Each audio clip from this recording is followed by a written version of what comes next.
That's crazy.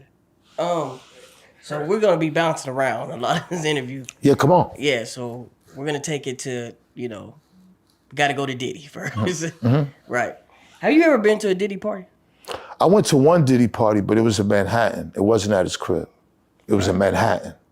He had rented a hall or whatever, and I was there. It's crazy because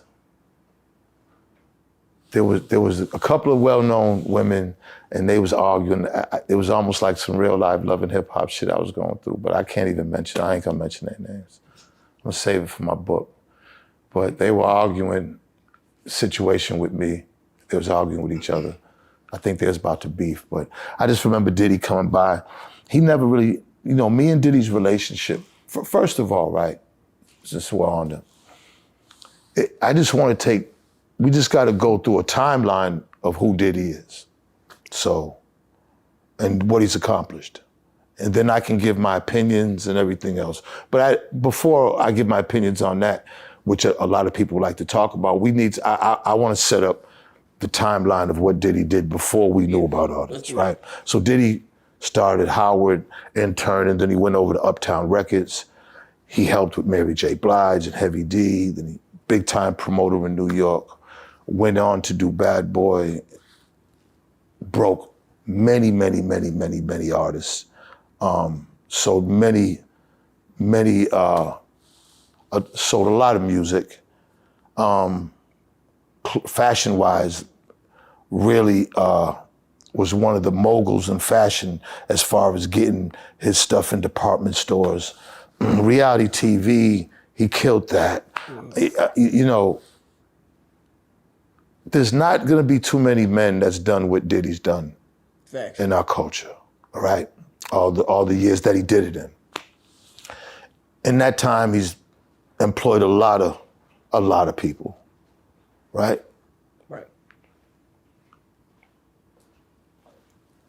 Ciroc came and just blew out the water, employed more people. One thing I do know as a person, when I had a situation like that and when I had money like that and I had power like that, is that it's not easy for a black man from the streets, right? And not that I'm saying Diddy's from the streets or maybe the same, but he's from that. His father, he's still from that. My father, we're from that. Right. It's not too many black men that's gonna be able to accomplish that in this country. Yeah, that's all right. Facts. And especially moving forward the way things are. So things went wrong, and we'll get to that. But I just want to just kind of stay there a second of the accomplishments, and not just the accomplishments, but all the people that he's employed. Because in this business, yes, contracts. It's a dirty business. Lawyers, contracts, things get fucked up, publishing. That's all of us across the board, right?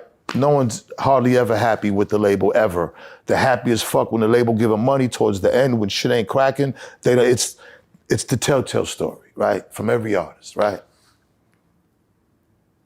But, you've got to look at all the hundreds of people he's employed and put on. If it's so easy, and I know there's a lot of artists that personally I've dealt with in business-wise, and it's not for me to say how they feel because it's not fair because they've actually business-wise dealt. If they said that Diddy jerked them in publishing, then that's up to them to say. But what I can say is that that as an artist, right, you know in your head, you're only as good as you are rapping. Business-wise, most artists don't know what to do, right? And when you're dealing with people, most of the time you're coming with nothing but your rhymes, right? That's it. Mm-hmm. So when people invest money, time, effort, emotions, stress, everything into you, you know what I'm saying? That part has to be accounted for something. And I'm just saying that a lot of people who you just have to look at, like a lot of bad stories come out about a lot of artists. Like you hear them about Diddy, Suge, Irv, Birdman. You hear anybody who's a mogul, anybody who had multiple artists, you're always gonna hear, there's always in common, there's gonna be somebody problems with it, right? Mm-hmm. It's just the nature of the business. So all them artists though wouldn't have got on or as big as they did without a certain person. You can best believe every artist that's been through Diddy has had another manager or another way that they tried to do it and didn't even come close to the stardom and everything as they did when they got with Diddy or with Suge or with Birdman or with Irv or with any of the big moguls, right?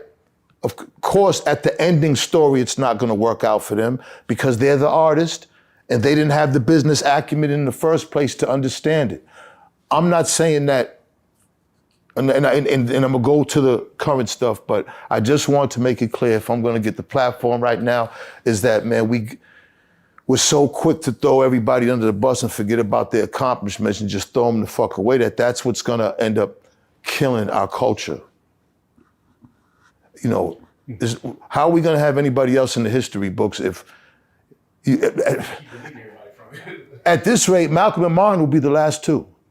There won't be no other black man in the history books that people can laud or people can applaud or people can love because they've made us our greatest weapon towards each other.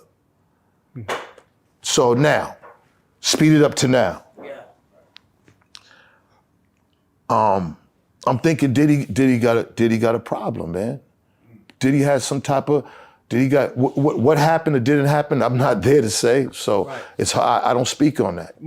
But I would just think based on everything, he has some type of sexual Right. How problem. Was he when you met him? Did he? Real quiet, when he came to me, I think he gave me a blunt of weed, a spliff of weed, and he didn't even say nothing and kept it moving. He just, I don't know. Could you see this happening at all? That when you see yeah, of course, yeah. I couldn't see all this happening because the music industry is usually a safe place for this type of shit. Look, all this sexual shit's, the internet is exposing shit. It's the reason of the internet. If the internet wasn't never around, the internet's the gift and the curve. If social media wasn't around, then this has been going on since the industry has happened. Not just the music industry, Hollywood. Right. You know what I'm saying? People want to be on TV and in the music business so bad that they'll do anything. They'll give their bodies, they'll do anything. That's where selling your soul is. So, you know, unfortunately, people take advantage of that. Women get taken advantage of. Men get taken advantage of. That's the nature of the business. Why do you think we put so much of our judgment on the individual who offered the opportunity, no matter what you were willing to give?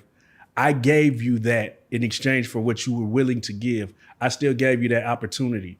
Why do we put so much judgment on the person who offered the opportunity, you think? Because black people, man, we're mad.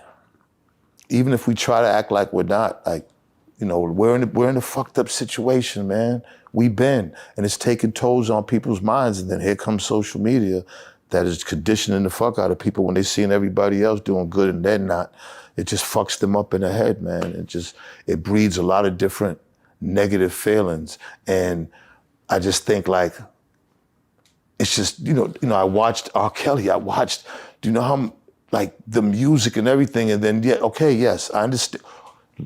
Because people are quick to, oh my God, he's sticking up. No.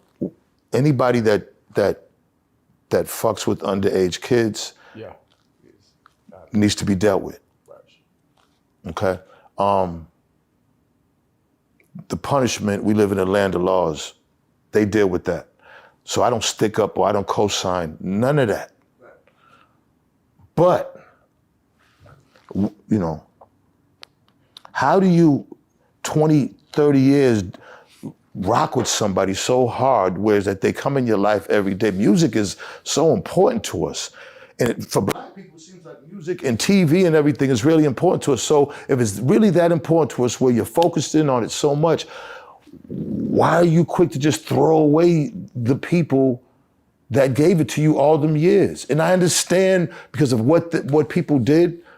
God gives everybody other chances, and if people, I'm not in the church, but I got common sense to know that part. That God gives people other chances and no one should be able to judge. I know at least that part. So if that's the case, then we got to stop doing it to each other.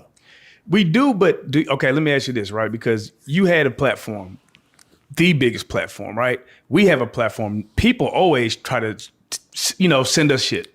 So did nobody ever send you certain things on Diddy and make you be like, damn, some of the shit that he's doing wrong? Because people like us, right? The general people are looking like how he beat Cassie on that videotape. They're like, damn, people got to be complicit in this. This didn't just come out of nowhere. He beat her in a hotel. Again, well, when you're an old nigga like me, you've seen that shit your whole life. And it's not saying it's right. In the 70s, that was a regular day. You know what I'm saying? So like in the 80s, that was seeing that shit all the time. Like, you know what I'm saying? You know, as a young kid, I never liked men beating on women. That always made me feel uncomfortable and nervous when I'd seen that. My father never did it to my mother. God bless. My mother's first husband did it to her, you know. But from what I have seen, that was a regular thing. So, you know, I can't listen. Again, people have to condition their mind that our minds ain't the same with the internet now as it was before it was. Our minds, we have to condition ourselves to what's coming now, because one situation you seeing, then you should condemn that man for the rest of his life. Now, if it wasn't the internet, then nobody would see nothing. And nobody would be getting condemned. You know what I'm saying? And the privacy would be within themselves to work it out within themselves. Right now, we're in front of millions of people every day being judged by millions. That's not how humanity was supposed to be. God didn't make this earth for everybody to be in tune with each other, millions. It's impossible. Be in tune with who's in front of your face. Let's get back to that. Because this shit here, if it don't take a blind man to see that people are losing it, are cooked from social media. The shit that's happening, see, I'm a nigga that was here before it. The shit that's happening, this is almost like real talk, I'm not just trying to hype this up. It's almost like I'm living in a different type of time, or a different planet, or it ain't the same.